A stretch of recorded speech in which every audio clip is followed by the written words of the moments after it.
बिस्मिल्लाहिर्रहमानिर्रहीम। अस्सलाम वालेकुम बच्चों, आज हमारा लेसन जाउल्स लॉ के बारे में है।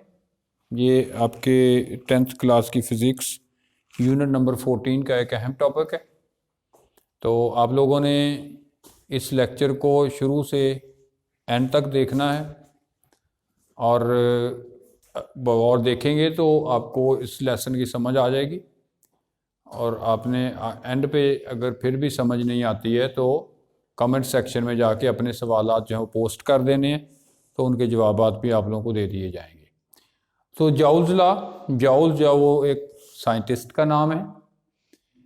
बुनियादी तौर पे देखिए, जब भी हम इलेक्ट्रिसिटी को इस्तेमाल करते हैं तो उसके नतीजे में हमें मुख्तलिफ़ किस्म की जो एनर्जी है वो मिलती है।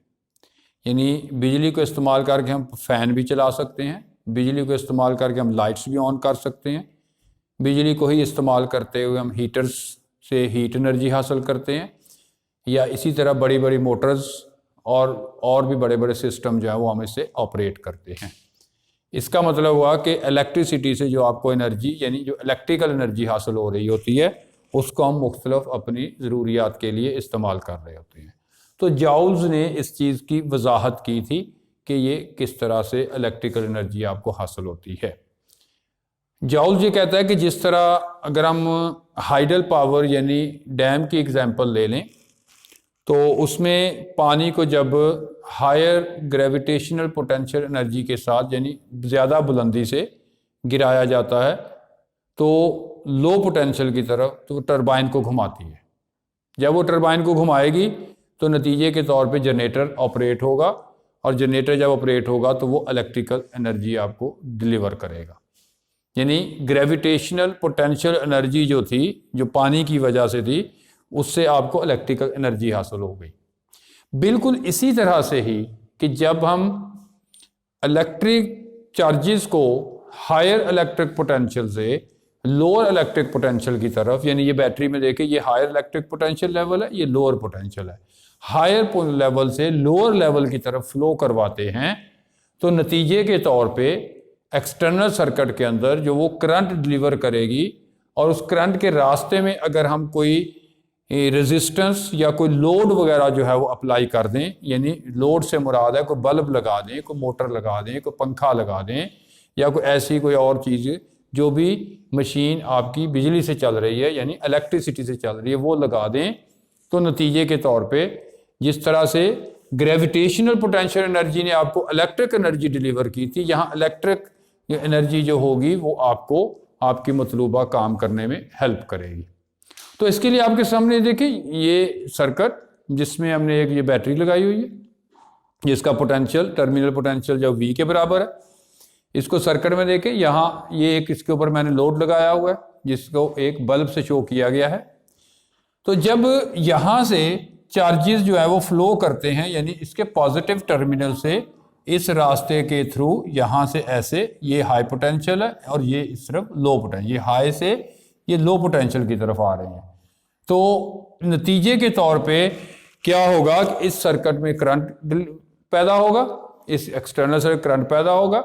जब ये चार्जेस इस लोड में से यानी बल्ब में से गुजरेंगे तो गुजरते हुए इनको रेजिस्टेंस का यानी मुखालफत का सामना करना पड़ेगा। जब उनको मुखालफत का सामना करना पड़ेगा तो नतीजे के तौर पे यहाँ पर वो उनको वर्क करना पड़ेगा, और वो जो वर्क करेंगे इस रुकावट को यानी इस रेजिस्टेंस को कवर करने के लिए, इस रेजिस्टेंस को ओवरकम करने के लिए, वो वर्क जो होता है वो आपके पास हीट एनर्जी की शक्ल में या लाइट एनर्जी की शक्ल में जो है वो सामने आएगा। यानी अगर आपने बल्ब लगाया तो वो लाइट एनर्जी की शक्ल में आ जाएगा, हीटर लगाया तो हीट एनर्जी की शक्ल में आ जाएगा, पंखा लगाया तो मैकेनिकल एनर्जी की शक्ल में आ जाएगा, मोटर लगाएंगे तो मोटर को चलाएगा, इस्त्री लगाएंगे तो इस्त्री को चलाएगा। तो इसी तरह से ये जो फ्लो ऑफ चार्जेस होगा, जब उसको हाई पोटेंशियल से आप लो पोटेंशियल की तरफ मूव करवाते हैं तो रास्ते में आने वाली जो रुकावटें होती हैं, जो उसकी रेजिस्टेंसेज होती हैं, उनको ओवरकम करने के लिए वो वर्क करता है, और वो वर्क जो है वो एनर्जी की शक्ल में सामने आ जाता है। इसी चीज़ को जाउल ने एक्सप्लेन किया है, उसको कैलकुलेट करके उसने इसका फार्मूला दिया है, जिसको कैलकुलेट करने के लिए मैं यहाँ आपको करके दिखाता हूँ। कि फ़र्ज़ करें कि इस बैटरी के दोनों टर्मिनल का जो पोटेंशियल डिफरेंस है वो V के बराबर है, तो इलेक्ट्रिकल एनर्जी जब लेट वी सपोज कि इसमें से 1 कूलम चार्ज जो फ्लो करता है, जब 1 कूलम चार्ज फ्लो करेगा तो इसके अंदर जो आपको इलेक्ट्रिकल एनर्जी हासिल होगी वो फ़र्ज़ करते हैं वो V जॉल्स के बराबर आ जाती है। कितनी है ये? V जॉल्स के बराबर एनर्जी आपको मिल गई।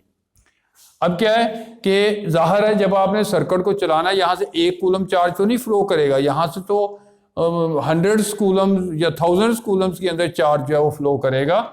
जब इतना चार्ज फ्लो करेगा तो एनर्जी भी आपको ज़्यादा मिलेगी। इसलिए हम फर्ज कर लेते हैं यहाँ से Q कूलम जो चार्ज है वो फ्लो कर रहा है। जब Q कूलम चार्ज फ्लो कर रहा है, अगर 1 कूलम से ये एनर्जी मिल रही है तो ये देखिए Q कूलम से चार्ज जो एनर्जी मिलेगी वो आपको QV जॉल्स के बराबर मिलेगी। तो बच्चों ये आप लोग जानते हैं, पहले पढ़ चुके हैं इस यूनिट के शुरू में, जो करंट होता है वो बुनियादी तौर पे क्या है, I = Q/T, यानी rate of flow of charges. तो यहां से हम बच्चों Q की वैल्यू ले लेते हैं, क्रॉस मल्टीप्लाई करके Q की वैल्यू जो आ जाएगी वो होगी आपके पास IT, या इसको अरेंज करके ले लें Q = ये IT के बराबर आ जाएगा। अब यही वैल्यू जो Q की है वो हम इस ऊपर इक्वेशन के अंदर पुट कर देते हैं। ये यहाँ W आएगा, ये वर्क के बराबर है, W = QV। तो ये जो वैल्यू जब इसमें हम पुट करेंगे तो आपके पास आ जाएगा ये W = IT × V। अब V क्या चीज है? Potential difference. ओहम्स के कानून के मुताबिक V बराबर होता है IR के, ये IR भी हम यहां लगा देंगे। तो W = ये आ जाएगा ये IT × IR।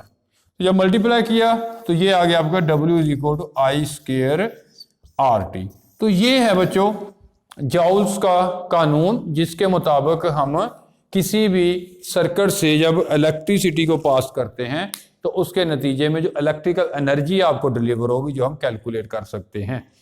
अगर जॉल्स की दी गई स्टेटमेंट के मुताबिक हम इसको डिफाइन करें तो ये कुछ इस तरह से बनेगा कि when some charges flows through the circuit it delivers the electrical energy which is equal to product of the square of current and resistance and the time duration for which it flows across the circuit। तो इसको हम कहते हैं, ये है joules का कानून। तो ये आप लोगों का आज का जो है वो छोटा सा लेसन था जो हम लोगों ने पढ़ना था।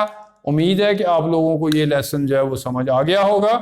अगर फिर भी आपको कुछ समझ नहीं आया तो जैसे मैंने शुरू में लेसन के कहा कि आप कमेंट सेक्शन में जाएं, कमेंट सेक्शन में जाके इसमें मतलब कोई भी जो सवाल है आपके जहन में वो क्वेश्चन जो है वो आप ज़रूर पोस्ट करें और आपको उसके सवालों का जवाब जो है वो भी दिया जाएगा। तो बहुत शुक्रिया, थैंक यू वेरी मच, अस्सलाम वालेकुम।